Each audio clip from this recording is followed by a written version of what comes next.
Hello, I'm Dan Olette, one of Millcreek's supervisors. With me today is Gary Snyder, our Public Works Director. Today, Gary and I will be talking about our streets department. We'll take a look at where we are coming off of winter operations and where we're heading moving forward into the spring and summer months. Good morning, Gary. Good morning, Dan. Thanks for joining me today. Pleasure to be here. Great. We're just coming off of our winter season. How do you think things went this year? I think things went real well. I'm very proud of our guys. We did a super job as far as our snow plowing and our salting. Not as much snow as in past years, but enough to keep us busy. Right. We did have a couple of events that put the crews to work for sure. Once around Christmas time and one event since then. But I think the crews did a great job. Gary, I'm not sure if the community really knows, but we do run a couple of different shifts during the winter months. Can you talk about that a little bit? Sure. Starting in late November, we put what we call a third shift on. It's kind of a skeleton crew. We have 5 people on the west side of town and 2 on the east side. The east side being our salt and barn at the Old French Road location. During that time, if during the night we start to get ice or snow buildup, those 5 guys are the first ones to go out and we start hitting our main runs, keeping those roads open. If it gets to be too bad, then we start calling people in off of first shift and bring them in earlier to get started. Okay, so that certainly helps the the residents of the township heading to work in the morning. Our crews have already been out getting the the main traffic ways opened up and salted and safe for that morning rush hour traffic. Yes, and to be very honest with you, it's a lot easier to salt and plow at night than it is during the day when there's less traffic. So oh, for sure. It makes it a lot easier on the fellows also. Right. So we have 2 facilities within the township where our crews do stage. I don't think many people actually know where our east side substation is for our streets crew. Can you talk about that a little bit, Gary? Sure. Our location is just south of Gore Road on Old French Road, about a block and a half on the east side. It's a fairly substantial building. We do keep 5 plow trucks there. And our trucks are dual purpose trucks. They not only have plows in the front, but they also have salt spreaders on the back. So it has cut down our fleet and our repair bills by running dual purpose trucks. Great. And then plus having this substation over on Old French Road saves our trucks from having to come all the way back to the main yard on Cawhee Road to replenish their salt supplies and then head back out to the east side. True. We also have fueling capabilities over there, so that they're pretty self-contained on that side of town. Right. They are self-sufficient, and we also have salt storage facilities over at the east side garage also. Right. Okay. So, so with the 7 people that are on at night, there's also a foreman assigned to that team also. Yes, we have. Our bureau chief and 4 foremen for the streets department. The foremen each take a week of on-call on third shift. Okay. So no one person gets stuck on that as far as the foreman. Right. So they do have supervision during those hours. Great. And then that crew comes off at 7 a.m. and then our normal crew works from 7 to 3:30. And then how many workers are in that contingent, Gary?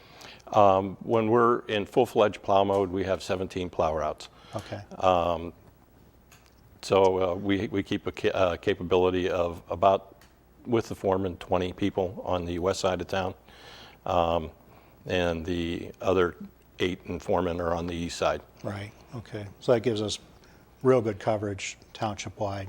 Right. And the way the shifts are designated, if it's a protracted storm, we will keep the first crew guys on until 7 at night, and then bring the third shift on early and work them till 7 in the morning. Due to CDL constraints, the most we can have our drivers on the road is 12 hours. Right. Okay. Well, I know it has been working well, and I'm sure the community has noticed that also, that, you know, the roads are well maintained and, you know, kept free of the salt and, or, you know, snow and ice. So it's certainly working very well for us. And just a note, in Millcreek, we use straight salt. We do not mix grit in with our, or any other materials in with our salt. In past years, we found out that it was causing problems with just cleanup in the springtime, plugging up storm sewers, and that it all has to run off someplace. Right. So that's why several years ago we decided to go with a straight salt base. Right. Okay. Now, how did we do with our, you know, our salt replenishment this year? We in good shape? Yes, our barns are both full right now. We piggyback onto a state contract. Just about all the counties in the state piggyback on this contract. Because of the amount of salt we use up here, and we get our salt from Morton Salt out of Ohio. Millcreek was the lowest price per ton salt in the whole state. So I don't know if that's a good or a bad thing, but no. We do get a good deal. It worked out well for us, sure. Yes. Right. Well, good. Weather's starting to break now, and the crews that are assigned to the night shift, they have about 2 more weeks before they come back to the first shift, and we go back into normal operations. So what are the crews doing right now? What can we expect to see? Well, the third shift crews, we have, years ago, we built our own catch basins and grates. So they, the third shift crew don't just sit around at night. They'll make grates, and that we have the capability and welders that are certified to do that, to replenish the grates that get broke or just rust out over Right. a period of years. So now switching into what we're doing right now is mostly pothole patching. We are doing some spills that were broke down during the winter months. We're repairing those and bringing them back up to grade. And everything actually leads into our construction season then. Right. Well, speaking of rebuilding spills and such, you know, stormwater and water runoff and, you know, getting the water off the roads, that's one of the big things, you know, that our storm system takes care of. You know, traditionally storm spills were, you know, built from block and mortar, but we've changed things up since then. So can you talk about what a new spill is, how that's made, and how we go about replacing an old spill and bring it up to date? Sure. You're right in, that the old spills were built with cinder blocks, and they're being a porous material. We don't get very much life out of them with the conditions we have around here. So nowadays we're replacing them with precast storm sewers, or storm sewer boxes. These are formed and are solid concrete with reinforcement bar in them. We get those from various vendors that produce them for us. If we're replacing an old one, they have to punch the holes in for us where just the pipes come in. So it's not an easy process, but the outcome is far better than replacing them with cinder block. Right. We're seeing a lot more life out of you know, the precast boxes now that we switched to those, and they, you know, the install time and, you know, replacement time is certainly a lot quicker, a lot more efficient. Yes. Right. Yeah, we don't, you know, there's still some that where we can't put a new box in, that we're tearing the block out and actually forming them like they would a basement footer. Right. And pouring solid concrete in those forms. But yes, it's much more efficient, and you know, the lifetime is just so much greater with the precast. Right. So there are a couple different ways that, you know, of, you know, repairing these catch basins, and, you know, whether we're using precast or we're just pouring in place, you know, new concrete, that's certainly saving us a lot of time. And I know we have a very aggressive program.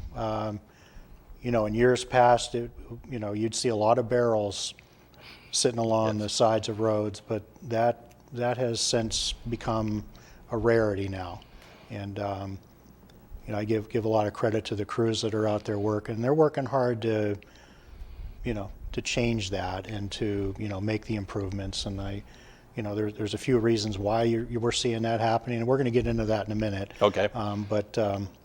Yeah. So when they're in there and they're replacing the catch basins, updating those, what else are they looking at while they're doing that process? Generally, while we have the hole open, the township does have a camera capability, and while the hole's open, we'll take and have our camera run the lines, see what kind of condition they're in. It gives us a good baseline of being able to plan where we have to go as far as putting new storm sewers in or repairing them. There are several ways of making them last a little bit longer. Most of the township is in metal pipe. Not a very good situation to be in, but we're like every other city or township nationwide. I mean, that was state of the art at the time it was installed. Right. So we do TV them. If they're in really bad shape, sometimes we are able to have a company come in and reline them, which gives us a really nice job. It's like lining it with a piece of plastic pipe when they're done. Sometimes the pipes are too big and it's not cost effective to do that.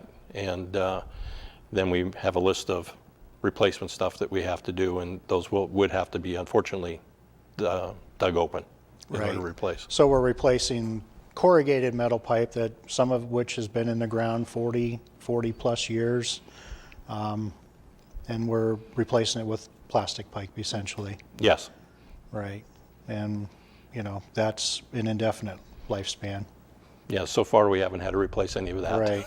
Right. So that also is being very proactive.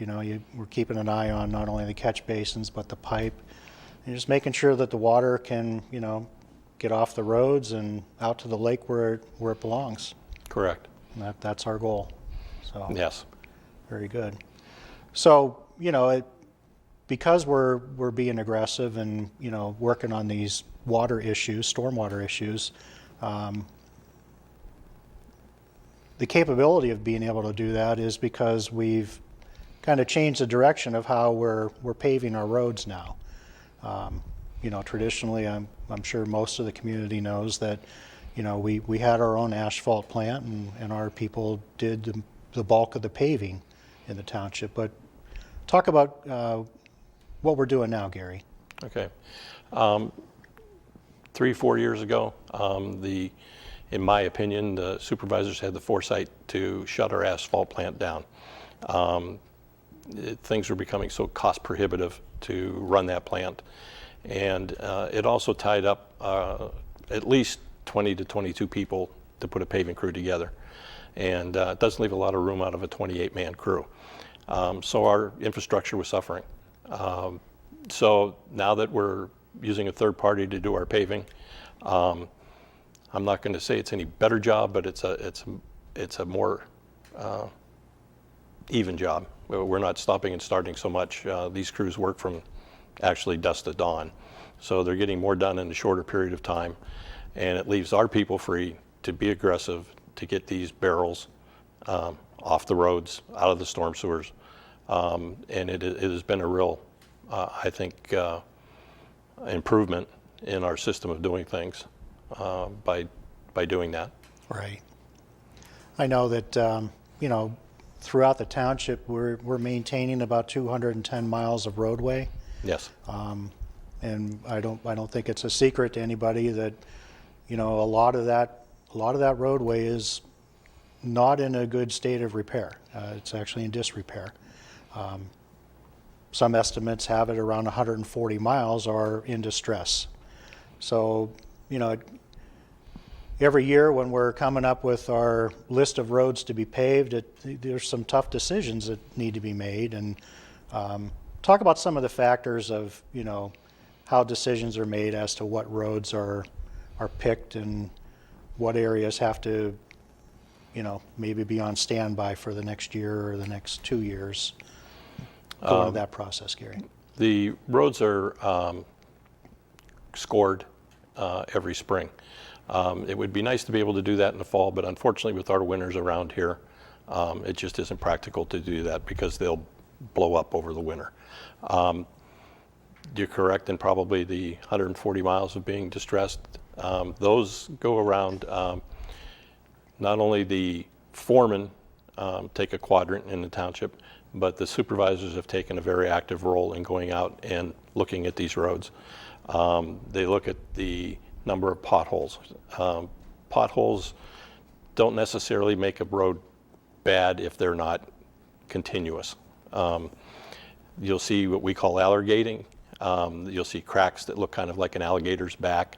That's kind of a sign that the road is starting to lose its life. There's no real good way of repairing that once it starts. We have started in the last few years doing what we call crack sealing, where if the roads aren't in real bad shape as far as cracks, a crew will go out with a tar material and cover those cracks and keeps the water out. Water is the biggest issue with all our streets. So those are graded each year. Sometimes it's just the sides of the roads that are bad, and the cartway, what we call the cartway where the roads travel, is not in too bad a shape. It's really, it's just a tough decision every year that you have to make to figure out what roads are too bad to continue on the way they are. Right. And it's tough for the taxpayers to understand that, but there is just a finite amount of money to go around to put into the paving program. True.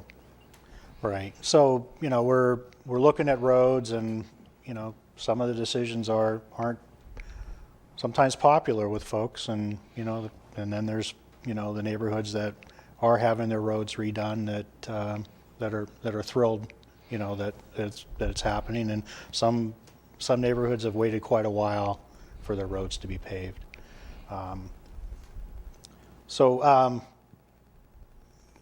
Talking about that a little bit, and I heard you talk about the cracks in the roads, and doing the maintenance of the roadways is a big part of what the streets department does. It's not just about paving, but it's maintaining the roads. And, talk a little bit about the crack sealing a little bit more, and talk about why we worry about the cracks in the roads, and what's really happening. Okay. Wherever you see a crack, it's letting water and salt in the wintertime migrate down through the surface and underneath.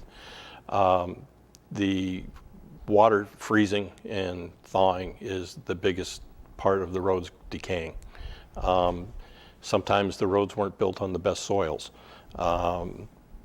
Since the township has brought their standards up and developers have to adhere to those, we're not seeing as many road failures in that way as we used to.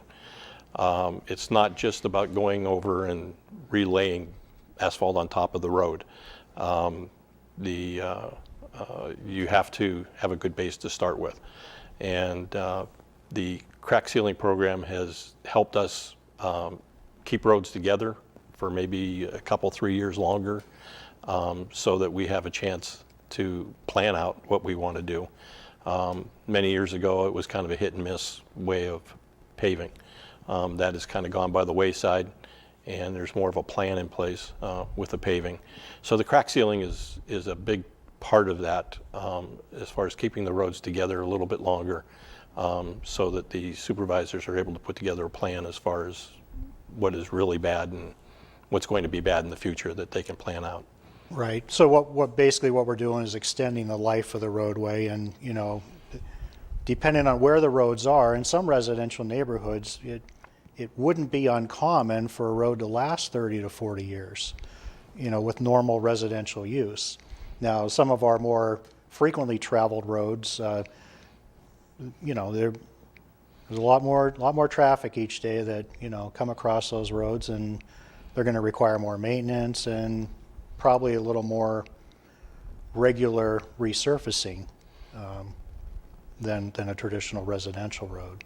Now, I know we're getting away from the practice of putting a Band-Aid on a bad wound, Right. It's we're not doing that anymore. That used to be the quick fix and would keep some of the residents at bay for a while, but it's not fixing the problem. The problem, underlying that fresh layer of asphalt is still a bad road underneath, and when that it won't be long before that fresh asphalt is flaking away, and Right. we're seeing a lot of that today, and that's part of the problem that we're having is catching up and doing the process right the way it needs to be done, and that's a full mill and repave. Yes. And that's the direction we're going in now. Well, and I have to say, from my point of view, and I have to thank the supervisors, especially last year and this year. Generally, we only use liquid fuels money to pay for our paving projects. The last 2 years, the supervisors have saw fit to give us some of the money out of the general fund, which has allowed us to extend the amount of roads that we're paving. So that has also helped, but it's still money. I mean, it's what it boils down to, and it's a lot of difficult decisions. I mean, not pleasant ones all the time. No, you're right, they are, and but it's what people see every day. They're going to work, going to school, wherever they're going, they're traveling on a road, and and they're noticing this. So you can't help but notice the bad roads, and Right. But that's what we're working on, real hard to get corrected and to make right, so that we can get the life, that we expect out of that roadway. Yes, we talked to a state representative from PennDOT several years ago, and his comment was that anything south or north of I-80, if you can get 10 to 15 years out of a road, you're doing real good. We're very fortunate. A lot of our roads have lasted longer than that. Folks have to remember that they are 25-mile-an-hour roads. That's a big thing. When you're not getting that kind of traffic, like you mentioned earlier, is a big help in keeping these roads up. Right. But the more heavily traveled roads, they do have to be resurfaced sooner than some of the other roads. That they do, right. Now, you talked about liquid fuels money, and just in case people don't realize, what that is. That's money from gasoline taxes and money that the township receives to help us fund paving projects, equipment used for paving, stormwater. Liquid fuels money can be used for all of those things, but the township supervisors realize that sometimes that's not enough money, and money is pulled in from the general fund to increase the amount of paving that's done, so that we can accomplish some things and increase the amount of square yardage that we're actually paving. And we'd like to get up to 12 to 15 miles a year. I mean, that's ultimately what I'd like to see, and in order for us to catch up to where we need to be to get our roads on a plan where we can pretty much figure out what the schedule is going to be moving forward for life expectancy of roads, and when we can plan on repaving them, and it's just trying to get that under control, and as much as we can, with our weather and everything else that goes into roads and their conditions and deteriorating. So Yes. yeah, that's what we're working on. Yeah, it's the weather is just our biggest factor here. I mean, there's nothing we can do about it, and it is difficult for people to understand why sometimes their roads are not getting the attention they think they should be getting. Yeah, it's probably one of the most frequent type of phone call that the township receives, whether it's within the streets department or a phone call to the supervisors, and I don't blame people. I fully understand that why they're upset and impatient. It's some people have been waiting for a while. Yes. But we just want to let the folks know that we are coming. Help is on the way. It might take a couple years, but we're going to get there.